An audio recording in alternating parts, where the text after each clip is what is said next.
Salam sejahtera, terima kasih karena bersama dengan saya di Nazilin Unity Channel. Malam ini aku nak jawab kepada dua persoalan penting tentang apa yang mereka sedang fitnahkan, apa yang sedang mereka buruk-burukkan terhadap SARA, bantuan RM100 kepada semua rakyat Malaysia. Ada beberapa pihak, termasuk pemimpin-pemimpin pembangkang, begitu galak menggunakan isu ini, coba menunggang isu ini, coba memperbodohkan orang, coba pula menabur fitnah, coba pula mengelirukan rakyat. Soalan pertama yang saya ingin jawab kepada Anda semua, tapi Anda kongsikan kepada berita ini kepada semua orang. Ada dua perkara yang kita ingin rungkai malam ini. Soalan yang pertama ialah, betulkah SARA tidak dapat membantu kedai lain? Ataupun betulkah SARA ini mengayakan orang elit? Soalan yang kedua ialah, ramai orang sekarang yang coba mengelirukan rakyat. Mereka kata, mereka berharap supaya pada masa akan datang, Perdana Menteri ke-10 Anwar Ibrahim memberikan bantuan dalam bentuk tunai. Jadi itu yang kita coba perbetulkan, coba jawab kenapa kerajaan, khususnya Perdana Menteri Anwar Ibrahim, memberikan bantuan itu dalam bentuk e-wallet ataupun bantuan yang perlu ditunaikan melalui pembelian barang. Soalan pertama, betulkah bahwa RM100 bantuan kerajaan itu hanya mengayakan golongan elit kaya? Itu adalah dakwaan yang betul-betul bohong. Tidak tepat sama sekali. Sebenarnya, kalau di kawasan kami, di kawasan pedalaman Pitas ini, bukan sekadar pasar besar, bukan sekadar kedai besar supermarket yang boleh menawarkan SARA.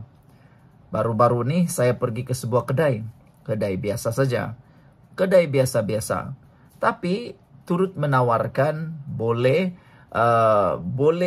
buat pembelian menggunakan bantuan yang disalurkan oleh kerajaan. Bila saya tanya, rupa-rupanya boleh memohon untuk menjadi tempat dapat menunaikan pembelian tersebut. Kedai itu kata boleh memohon. Jadi rupa-rupanya ini yang tak pernah orang beritahu. Jadi adalah bohong untuk menyatakan bahwa bantuan RM100 daripada kerajaan itu hanya mengayakan golongan elit. Tidak sama sekali. Itu satu pembohongan yang sangatlah kita tolak dan kita harus tidak percaya. Apalagi kalau melibatkan kaum. Itu betul-betul bohong. Betul-betul bohong lah. Oke, yang itu kita tolak. Yang paling menjadi isu pada petang ini ialah, kenapa Anwar Ibrahim, kerajaan ini tidak memberikan dalam bentuk tunai? Berbagai alasan lah yang kita akan ulas petang ini. Tapi sebelum itu izinkan dulu saya untuk berkongsi dengan Anda semua berita baik ini. Ini Transfer Factor for Life, terapi imun Transfer Factor for Life yang mendidik, mengajar dan menyeimbangkan imun badan kita, menguatkan imun badan kita sehingga 400%. Secara umum dan ringkasnya, terapi imun ini mengajar, mendidik dan menyeimbangkan imun badan kita supaya apabila imun badan kita jadi kuat, apabila imun badan kita jadi bijaksana, apabila imun badan kita bertindak seimbang, kita tidak kena penyakit, semua jenis penyakit dapat disembuhkan dan akar penyakit yang ada dalam tubuh badan kita dapat dihapuskan bukan oleh transfer factor ini, tetapi oleh imun badan kita yang telah dididik, diajar dan menjadi kuat serta seimbang itu.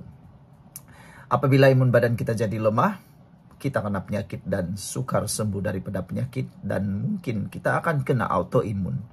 Cepat dapatkan produk yang hebat ini melalui nombor telepon saya yang tertera, WhatsApp saya di nombor telepon yang tertera, dan produk ini lulus KKM, halal dan diperakui oleh dokter-dokter di seluruh dunia. Kalau Anda sudah lama berdoa untuk masalah kesehatan Anda, ini mungkin jawaban yang Tuhan hantar untuk Anda semua. Saudara, isu yang kedua yang kita ulas ialah tentang betulkah uang RM100 bantuan kerajaan itu sepatutnya diberi dalam bentuk tunai? Saya tidak setuju dengan hal itu. Saya sangat setuju dengan apa yang kerajaan buat sekarang ini. Karena kita harus lihat tujuan asal bantuan 100 ringgit itu ialah untuk membeli barang keperluan rumah. Bukan untuk dibelanjakan buat benda lain.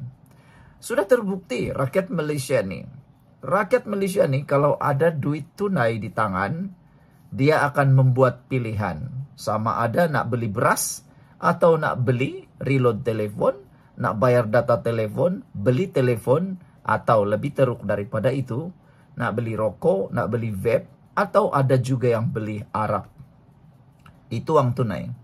Uang tunai boleh disalahguna. Itulah sebabnya saya menyokong langkah kerajaan memberikan dalam bentuk e-wallet. Kerana saya pun suka. Hanya barang-barang tertentu boleh dibeli menggunakan bantuan itu.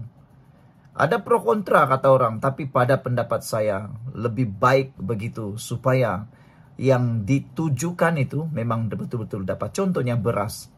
100 ringgit bagi Anda yang bekerja bergaji 5.000 ringgit sebulan, Anda mungkin akan menghina 100 ringgit itu. Tapi bagi mereka yang menuri getah, petani, nelayan, atau bekerja yang tak gaji sampai 5.000 ringgit, 100 ringgit itu, saya dapat bayangkan mereka dapat beli 2 kampit beras 10 kilo. Itu kalau seorang. Kalau suami istri, mereka boleh membeli beras, garam, gula, kelengkapan sebulan. Anda mungkin kata, betulkah? Betul, betul. Jangan bandingkan dengan diri Anda yang mempunyai uang. Coba pikir Anda dalam kedudukan orang yang benar-benar memerlukan. Buktinya hari ini. Daripada hari pertama sampai pada hari ini, semua kedai masih penuh orang menunaikan ataupun mahu menggunakan bantuan tersebut. Apa bukti itu? Betapa ramainya orang yang memerlukan keperluan barang dapur itu.